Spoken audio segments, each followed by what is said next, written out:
Today we're looking at notes 5.05. So we're still talking about systems of equations, but this time instead of using substitution, we're going to use elimination, and we're going to talk about exactly what that looks like. But you're going to take care of warm up 1 and warm up 2 on your own using substitution like we practiced, okay? And remember, you can use Desmos to check your answers. You're just taking what y is, plugging it in, right? Solve for each. Once you have your y, or once you have your x, you can plug in your y and get both your answers. All right, but let's talk about elimination.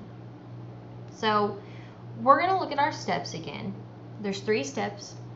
Step 1, multiply one or both equations to set up opposite coefficients if needed. On this one, if you're looking at your coefficients here, we have a minus, we have a positive, subtraction, addition. Do we have opposite coefficients? We do. So do we need to multiply anything? We don't. We're going to leave it just like that.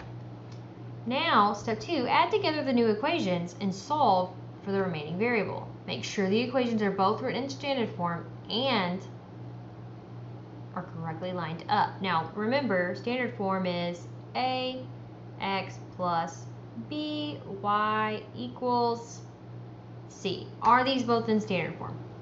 They are. So we're ready to just go ahead and add these 2 things together. Well, 5x and 7x gives me 12x. And then look at negative 2y and positive 2y. They perfectly cancel one another out because we had those opposite coefficients. So now you're just going to bring down this one. So we're going to say equal to, what's 8 plus 16? 24. And now we just need to solve for x like we always do. So I'm getting x completely by itself. I'm going to do that by dividing out this 12. That leaves me with x equals 2. Now that you have your x, you need to do what you did before. Now you're going to substitute it into the equation to find the other coordinate. Now, remember, does it matter which one you pick? Not really. I would do the one that looks easier, right? So I'm going to do that first one. I'm going to say, well, 5 times, we just found out x was 2, minus 2y is equal to 8. All I did was plug it into that first equation there. And I can solve. Well, I know 5 times 2 is 10. Minus 2y comes down. Okay. I'm trying to get y completely by itself. So minus 10 here, minus 10 here. This leaves me with negative 2y is equal to, well, 8 and negative 10 leaves me with negative 2. Is y alone yet? It is not. So I'm going to keep going. So divide by negative 2, divide by negative 2. Anything divided by itself is 1. So you have your solution to the system of equations now. 2, 1. Right? Not too bad. It's not that different from what we did before. But let's take a look at another example where it's going to get a little bit trickier, but not too bad. So on the back page, look at example 1 here. What is the solution to the system of equations?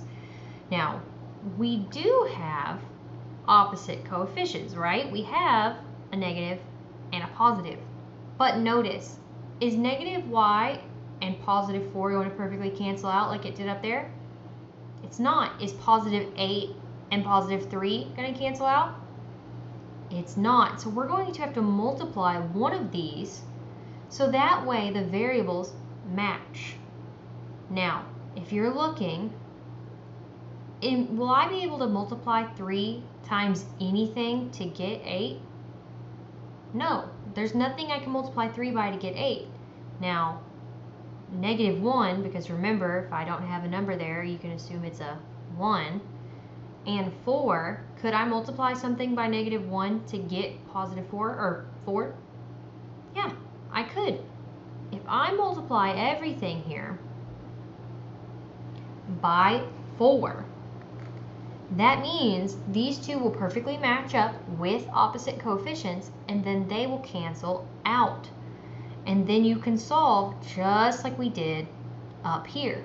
So what we're going to do is you figured out what you were going to multiply by. So now we're going to go ahead and do that. We're going to distribute. 4 times 8x is 32x. Then you're going to do 4 times negative 1, which is negative 4. And then 4 times 15. What is 4 times 15? 60. And now you can perfectly line them up. And look at that. We have opposite coefficients, the same variable, and they are going to cancel one another out as we add down. So 32x plus 3x gives me 35x. And then those cancel out, just like they did up there, is equal to 70. And now you can divide to get that x completely alone. And what is 70 divided by 35? 2. Alright, now that you have your x, you get to substitute again. So we're going to take that x and substitute it in. Remember, you could do it to either one. Now, I wouldn't put it in the new equation you made. I would put it in one of these, right? You could do either one. So let's say we try that first one. We're going to say 8 times 2 minus y is equal to 15. So go ahead and distribute. You know 8 times 2 is 16. Negative y equals 15. We want y alone, so I'm going to say negative 16 here, negative 16 here.